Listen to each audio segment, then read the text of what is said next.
This time we're going to share 0.24. Oop, that's quite a small number, isn't it? Only 24 hundredths of a whole, so quite small. Share 0.24 into groups of 2.8. So it's like having a fraction of an apple and you're trying to make a group of 2 apples and a bit more. That's not going to be very successful. We're not going to get a full group. So my answer is definitely going to be less than 1. You might even say much less. It's definitely going to be much, much, much less. So I'm looking out for that. I need a tiny answer as to know I'm going the right way. Okay, now I put my division down here, 0.24 divided by 2.8. I cannot use my algorithm yet because this number here, my divisor, is a decimal. But what I can do is make both numbers bigger until this number isn't a decimal anymore. So I'm going to make everything 10 times bigger so that that 8 moves into the ones column and everything moves along with it. So everything is 10 times bigger. So I will have 28 here, the 8's moving into the ones column, the 4's moving into the tenths column, which means the 2's moved into the whole numbers. Now it doesn't matter that I've got a decimal here, that's not a problem at all, because when I have a decimal inside my division, that's no big deal at all. We've had a few of those. We just simply transfer that decimal place up. But the 28 must be a whole number, the divisor. So now that it is, we're ready to go. I'll add some trailing zeros. I'm asking myself, how many 28s can I make from 24? None. Don't have enough. How many 28s could I make from 240? Now you've got to then do some little multiplications on the side to find that out.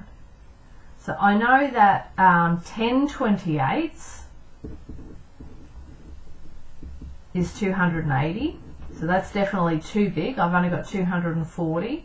So if I took off one lot of 28 off that, it still wouldn't be enough. Still too big. I'm going to try 8. 28 eighths. Or 8 28s is probably a better way of thinking about it.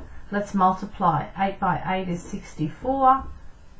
8 2's are 16, and 6 more is 22. 224. I do have enough to share 8. So how many 28s can I make from 240? I can make 8 of them. That's coming from over here. I worked out how many 28s I can get.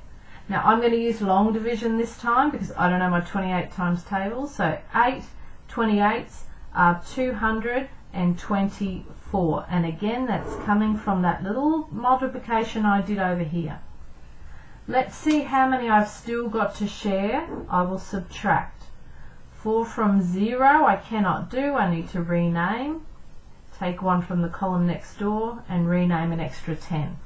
4 from 10 I can do, that's 6. 2 from 3 is 1, and 2 from 2 is 0. So I've now got 16 left to share. The decimal point takes care of itself. You can talk in whole numbers. How many 28s can I make from 16? I can't make any, I don't have enough. Pull down another 0. How many 28s can I make from 160? Well, we know 10 28s is 280. 5 28s must be half of that. That's 140.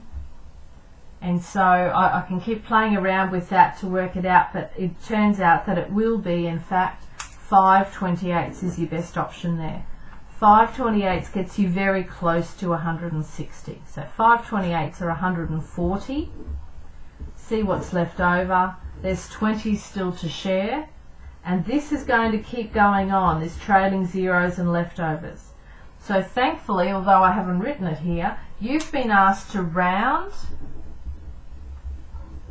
to 2 decimal places. And we've now got enough information to do that. So that was part of the question that you have.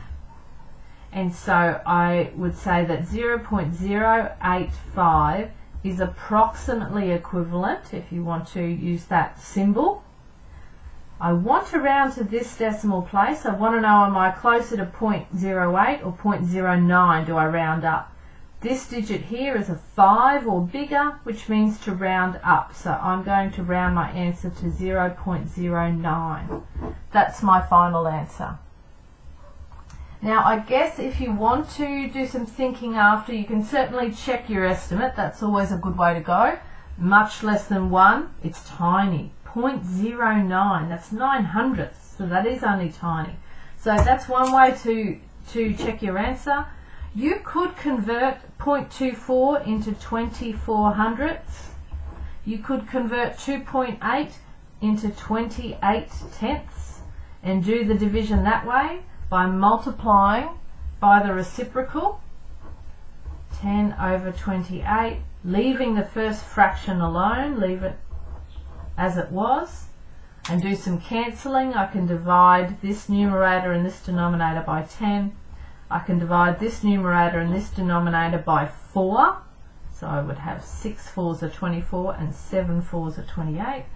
And then if I was to then simplify, I'm left with 6 in my numerator and 70 in my denominator. So I could, I'll just move that up for you. I could certainly make sure that I'm similar. 6/70ths is also very small, 70/70ths you need for a whole. So you could certainly make sure you're within range, but to convert this to a fraction over 100 probably isn't worth the trouble if you're confident with the algorithm. So you may decide this step is not useful, and that's okay.